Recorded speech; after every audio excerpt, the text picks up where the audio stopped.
The Arctic Panther's running through the night. The Arctic Panther's looking for a fight. With the Fury X and the 980 Ti, a fight to death means that someone's gonna die. The Arctic Panther must always do what is right. The Arctic Panthers are running silently through the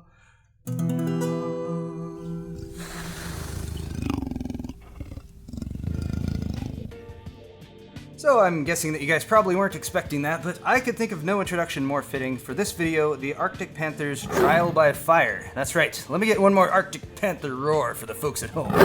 Okay, enough of that. We're gonna minimize the sound effects for this video's duration. So, many moons ago, I embarked upon a long and arduous journey, the making of this meticulously customized gaming computer.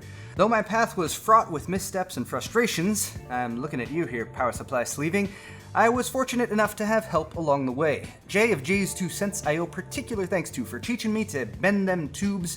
He also lent me one of his Fury X's. And also crucial modding guidance was provided by Lee from PC Junkie Mods and Bill from MNPC Tech.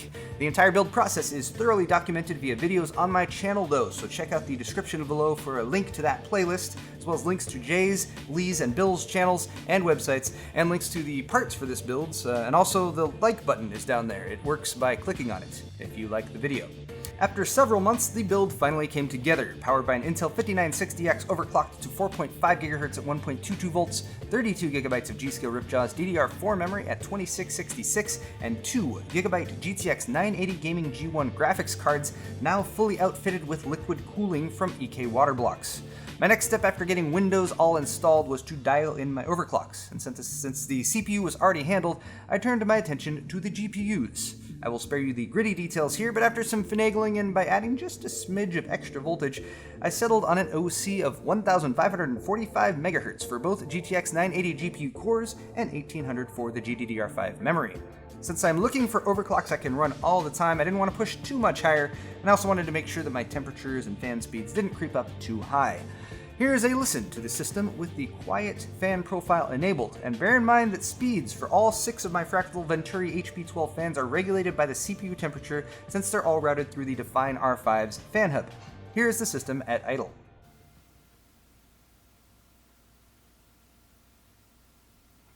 And here's a listen under typical gaming load.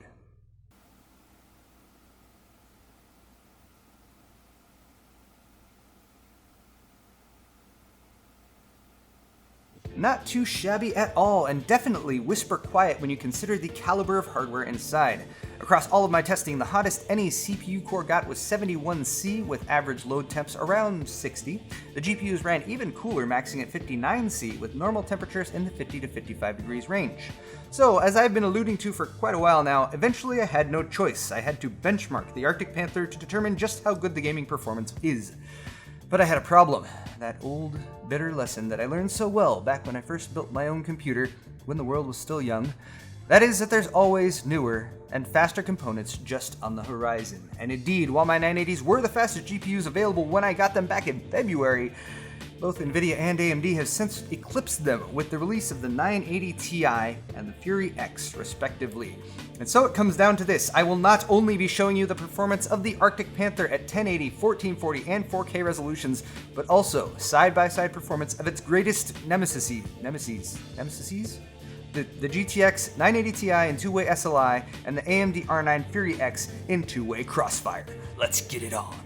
The 980 Ti's and Fury X's were benchmarked on my standard Haswell E testbed with an EVGA X99 classified motherboard, Intel 5930K CPU at 4.4 GHz, and 16 gigs of G-Skill Ripjaws for DDR4 memory at 2666, and a HyperX Savage 240GB SSD. The comparison cards were running at their out-of-the-box speeds from the manufacturer, which is 1100 MHz for our Fury X's, and a maximum of 1265 MHz for the 980 Ti's, which were synced with this EVGA superclocked card. 3D Mark should give us an immediate idea of where the cards stand, and immediately it's apparent that the Arctic Panther will be fighting an uphill battle. There's just no way the higher core clock speed can make up for the additional stream processors and CUDA cores in the other cards, so AP claws its way to a respectably close third behind the 980 Ti's and the Fury X's. BioShock Infinite reveals more of the same. I will point out the low minimum frame rate for the Fury X's here though, as they did encounter some stuttering. Team Red does pull out an average frame rate win at 4K though, and the Panther bides its time in third place once again. Waiting for the right time to strike, I have to assume. Metro Last Light has always been troublesome in multi-GPU configs, and the Fury X's continue to turn up some stuttering problems that resulted in very low minimum frame rates. I will note that a single Fury X did not have this problem with these tests, and I think we're hitting a CPU limitation at 1080 here, which evened up the score for the NVIDIA cards. Crysis 3 remains one of the most graphically intense games to play, especially at 4K, and if you're playing at 4K, do yourself a favor and turn off MSAA. I didn't because I'm a sadist or something. The 980 Ti still wins though, except for the upset that the Fury X is pulled at 1440 resolution. Battlefield 4 has a 200 frames per second limit, just so you know, but I want to point out that all of these configurations hit over 70 frames per second with a 45 FPS minimum at 4K, which is damn nice, and that's with anti-aliasing turned on. GTA 5 was pretty finicky with the Crossfire configuration, so we got some pretty low frame rate dips on the Fury X's and performance didn't line up with expectations. Single Fury X didn't show those problems, so again, I think this is a Crossfire support issue. And yeah, the 980 Ti's won. Again. Well, that's all the benchmarks, guys, and I'm going to do my best to turn lemons into lemonade here, since my beautiful custom build got outpaced in pretty much every test. What have we learned, everyone? Well, I've often said that I don't think it's worth water cooling graphics cards unless they're already the best of the best, and I think this supports that claim, even with no substantial overclock on my 980 Ti's, and believe me, they have a lot of headroom still. The relatively exorbitant amount of money spent on the water cooling loop wasn't enough to help the extremely overclocked 980s and Arctic Panther catch up.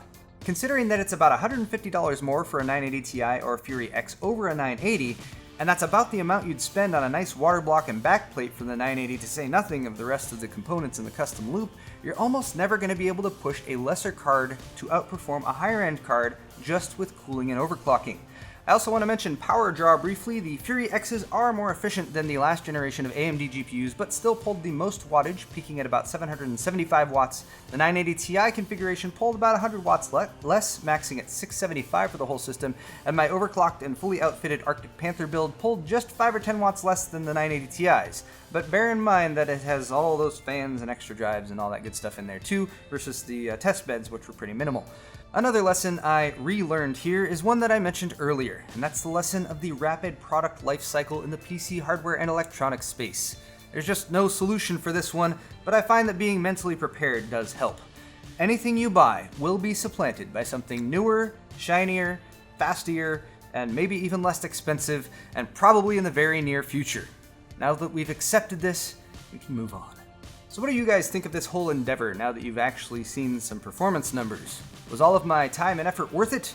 I think yes, because thinking the alternative might drive me to the edge of insanity, but let me know what you guys think in the comment section down below. Should I remain calm and restful and happy with my system, or should I obsess over upgrading the GPUs ASAP so that I can have the fastest system possible? Hit the like button too while you're down there if you enjoyed this video. Check the description for links to my store where you can support my channel by purchasing fantastic shirts, mugs, and glasses. Also, you'll find my Amazon affiliate code link, which I recommend bookmarking, not benchmarking. That's all for this video though, friends, and as always, thank you very much for watching.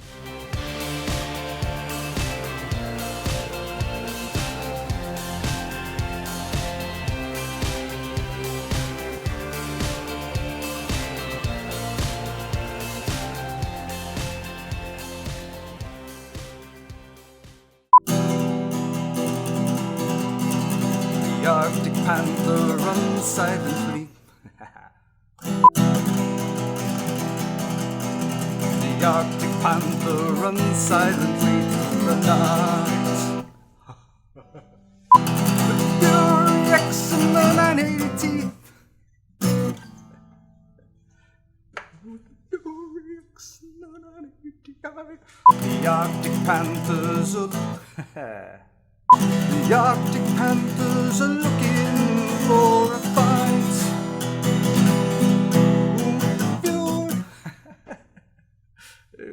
Why did I sing a song? Why am I singing a song?